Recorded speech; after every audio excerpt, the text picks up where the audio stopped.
ડીસામાં આજે સિઝનનો સૌથી ઠંડો દિવસ રહ્યો હતો। પારો ગગડીને 8.4 ડિગ્રીએ પહોંચ્યો।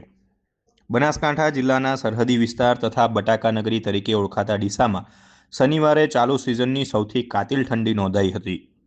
ઉત્તર ભારત તરફથી ફૂંકાતા ઠંડા પવનોની અસર હેઠળ લઘુત્તમ તાપમાનનો પારો ગગડીને 8.4 ડિગ્રી સેલ્સિયસ સુધી પહોંચતા સમગ્ર પંથકમાં જનજીવન ઠૂંઠવાઈ ગયું હતું। વહેલી સવારથી જ હાડ થીજવતી ઠંડી અને સુસવાટા મારતા પવનોને કારણે લોકો ઘરમાં જ પુરાઈ રહેવા મજબૂર બન્યા હતા।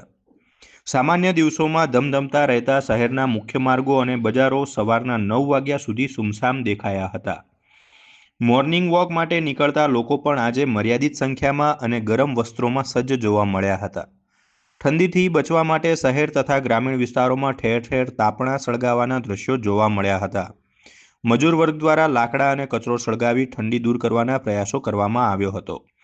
વધતી ઠંડીને કારણે બજારમાં સ્વેટર, જેકેટ અને ગરમ કપડાની માંગમાં નોંધપાત્ર વધારો થયો છે। કાતિલ ઠંડીની અસર ખેતી અને પશુપાલન પર પણ દેખાઈ રહી છે। રવિ પાક માટે ઠંડી અનુકૂળ ગણાય છે, પરંતુ તાપમાન વધુ ઘટતા ઝાકળ પડવાની ભીતિએ ખેડૂતોમાં ચિંતા ફેલાઈ છે।